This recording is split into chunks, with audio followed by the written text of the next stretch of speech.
আপনারা সবাই কেমন আছেন? আশা করি আপনারা সবাই ভালো আছেন। আলহামদুলিল্লাহ আমরা সবাই ভালো আছি। তো আজকে সকাল সকাল রান্না করবো মূলার শাক ভাজি আর ছোটো মাছ দিয়ে বেগুন আলু দিয়ে রান্না করবো। তো এখন মূলার শাকটা বাইছে প্রথম মূলার শাক এর আগে আনছিলাম একদিন। আমি বাইছেছিলাম। হ্যাঁ,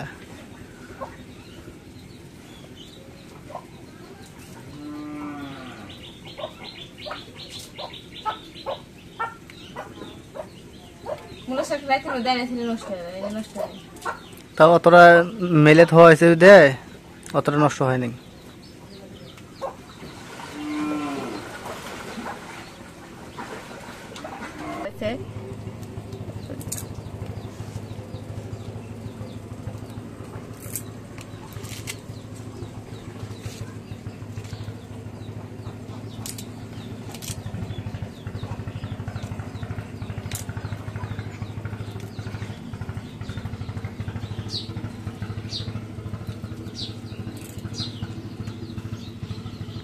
এখন শাক বাছা শেষ, এখন মাছগুলি কাটে নেই।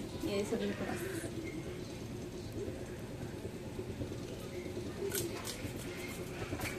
এটা কি মাছ? কই মাছ? তেলাপিয়া। তেলাপিয়া আছে, সরপুরি আছে, আর বাটা বাটা আছে।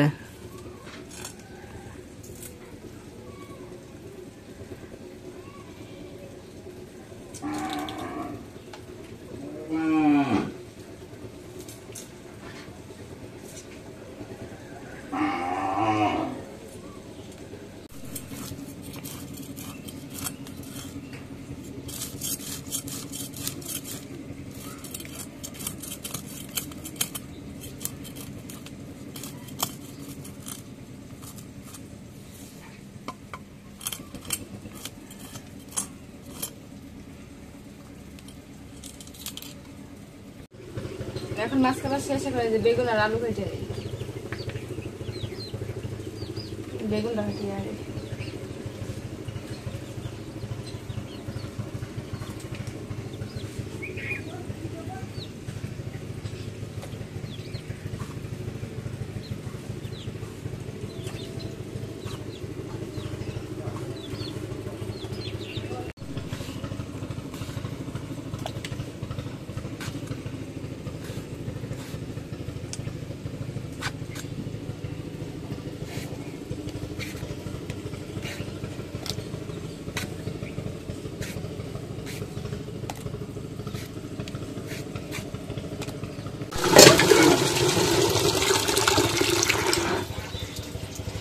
এখন মূলার শাকগুলো দিয়ে নেই।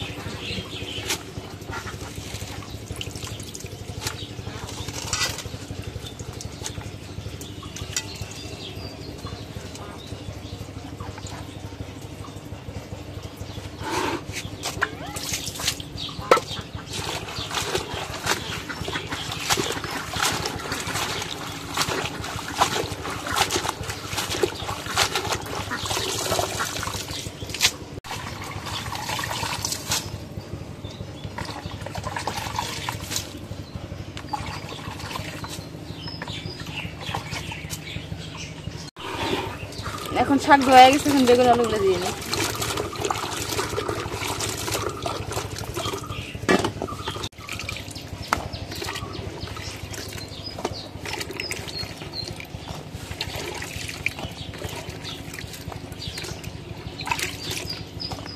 এখন তরকারিগুলো ধোয়া হয়ে গেছে, এখন মাছগুলো দিয়ে নিই।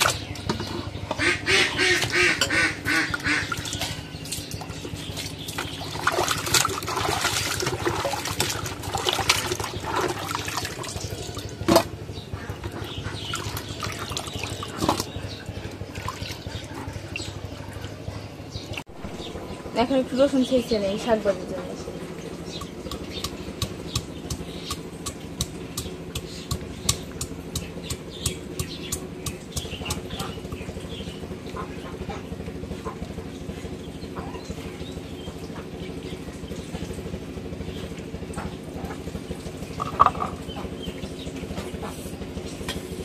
এখন রসুন ছেঁচা হয়ে গেছে, তার জন্য জিরা রসুন বেটে নেই।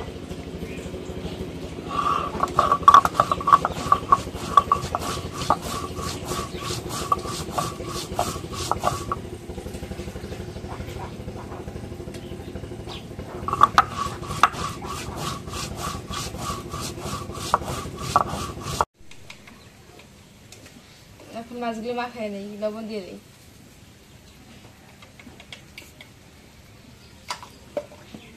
এখন হলুদের গুঁড়ো দিয়ে দিই।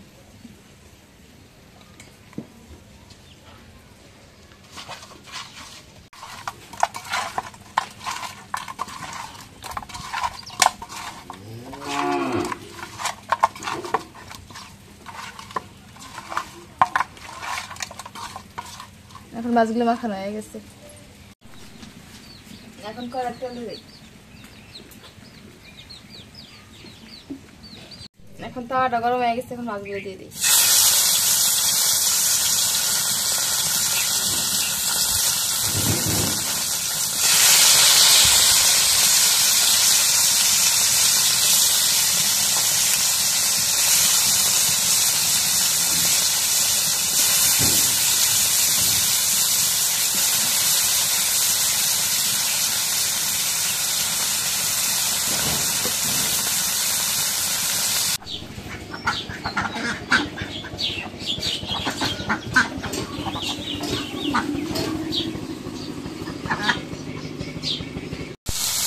এখন মাছগুলো উল্টে দিই।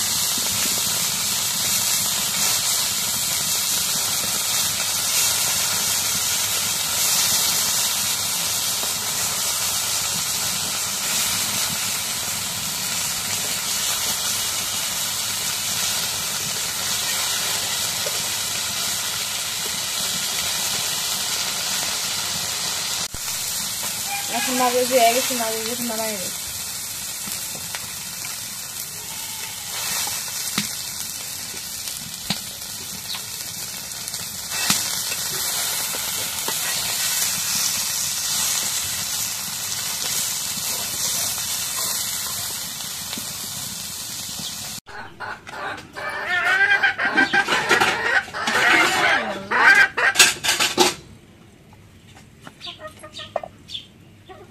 এখন কড়াই তেল দিয়ে দিই।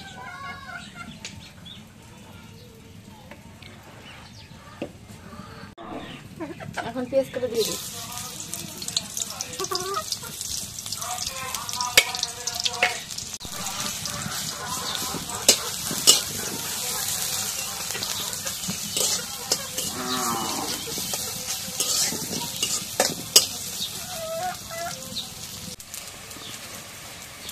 এখন পরিমাণ মতো হলুদের গুঁড়ো দিয়ে দিই।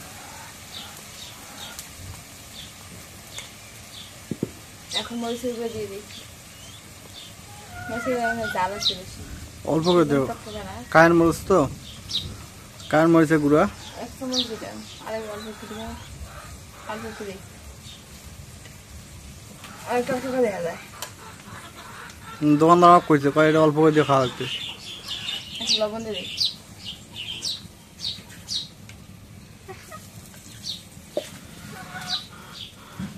এখন জিরা বাটা রসুন দিয়ে দিই।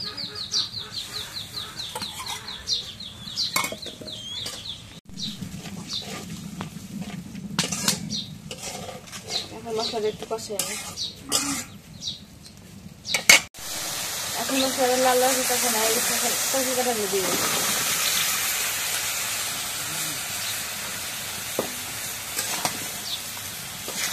নাও দিয়ে দিই।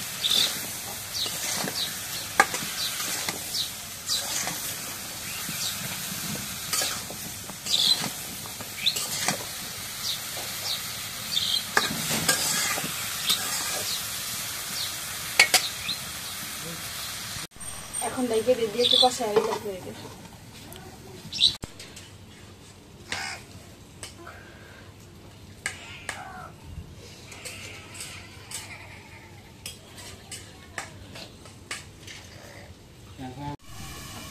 এখন তরকারিটা কষানো হয়ে গেছে, জলে খাই দেবো।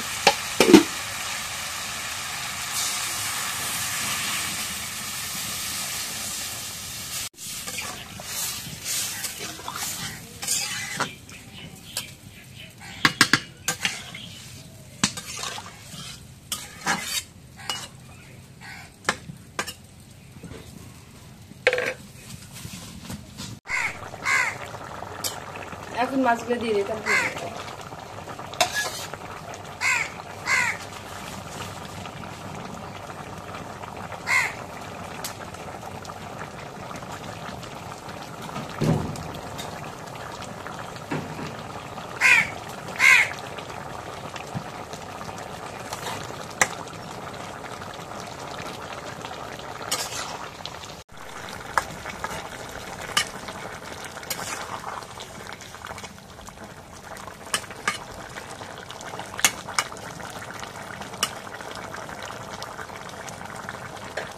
মাছ ধোয়া গেছে, এখন রেখে দিই।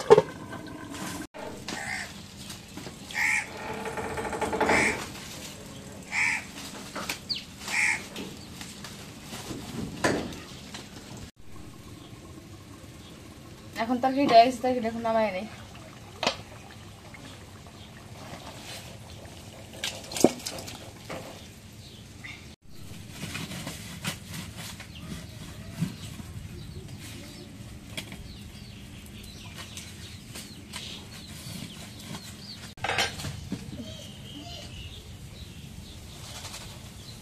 এখন শাকটা কড়া দিয়ে দিই।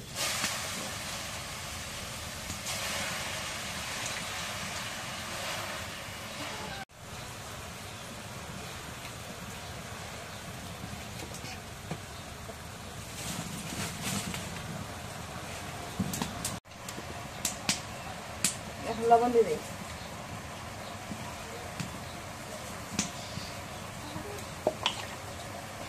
এখন শাকগুলো রেখে দিই।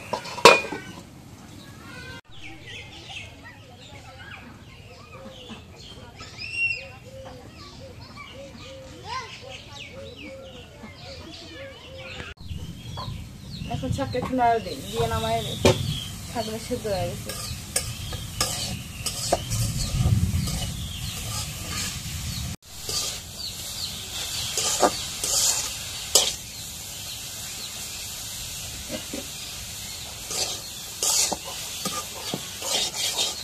এখন শাকগুলো নামাই দিই।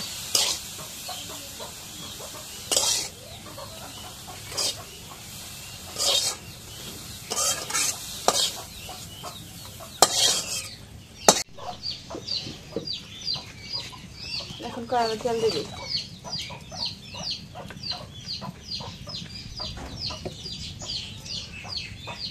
এখন রসুন ছেঁচা দিয়ে দিই।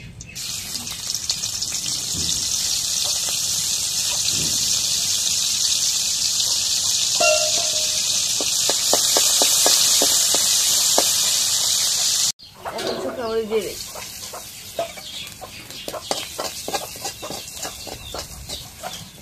এখন রসুন মরিচ ভাজা হয়ে গেছে, শাকগুলো দিয়ে দিই।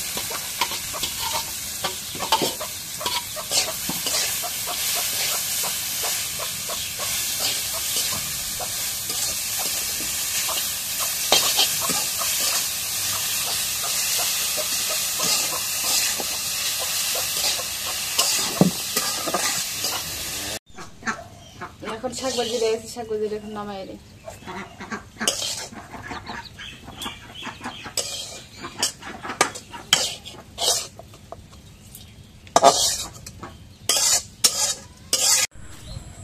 তো আজকে আবারও চলে আসলাম সেই নদীর ধারে, কারণ এর আগে যেদিন দেখাইছিলাম পানি বাড়া, তো ওইরকম পানি আবারও বাড়তেছে। মানে লক্ষণটা ভালো না, ধীর গতি পানি বাড়া, তো ধীর গতিতে পানি বাড়লে বন্যার আশঙ্কা থাকে বেশি। কারণ সারাদিনও ঝিরঝির করে বাড়বে, এমনকি দেখা যায় সন্ধ্যার পর এক বড় ধরনের একটা ধাক্কা দিবে, একবারে বন্যা। তো বর্ষাকালের শেষের দিকে তো তো দিতেও পারে, বলা যায় না। একদম নদী একদম খানা ভরপুর হয়েছে, শুধু মাঝেই যে একটু বাকি আছে। আর আমাদের এই নদীটা যখন একদম ভরপুর হয়ে যাবে, তখন একদম এই মাথা থেকে এই কুল থেকে ও কুল দেখা যায় না, এতটা বড় হয়ে যায়। এটা আমি এই নদীর নাম দিছি সর্বনাশা নদী। কারণ এই নদী আমার সব মানে ধ্বংস করে ফেলছে। এই নদীটাই আমাকে যা কিছু ছিল সব শেষ করছে এই নদীটা আমার। আমি অনেক কয়েক বছর থেকে আমি নদীতে নামি না, কারণ নদী আমাকে সব শেষ করে ফেলছে, ধ্বংস করছে। এই জন্য মনে একটা আক্ষেপে আমি নদীতে নামি না। আর বিশেষ করে বাড়ি থেকে আমার নদীতে আসতে দেয় না, ভয় এক বাপের এক বেটা, যদি কোনো একটা দুর্ঘটনা ঘটে। বা আমার মন তো আপনারা জানেন কেমন।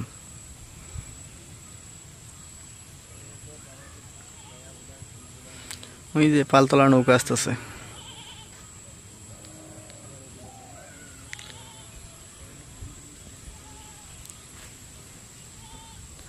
নদীর স্রোতটা সেই রকম বর্তমানে খুব স্রোত।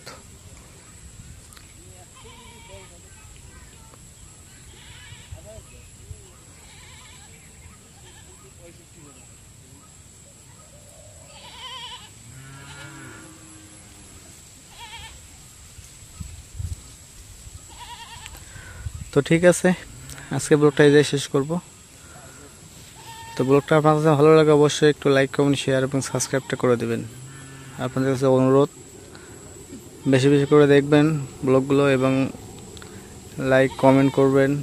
কমেন্ট করার গুরুত্বটা আমি বেশি দিই কেন, কারণ আমার ব্লগে কোনো যদি দেখা যাচ্ছে যে কাজে কোনো সমস্যা বা ভালো বন্ধ, কারণ আমি যদি ব্লগ করি আমার চাইতে আপনারা বেশি ভালো জানেন, আপনারা দেখেন, আপনারা বেশি ভালো জানেন কোথায় ভুল হয়েছে, কোথায় কি সমস্যা সেটা আপনারা ভালো জানেন।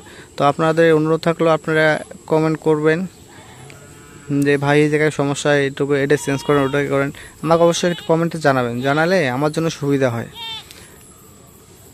তো এই বলে আজকের মতো এই জায়গায় শেষ করতেছি। আল্লাহ হাফেজ।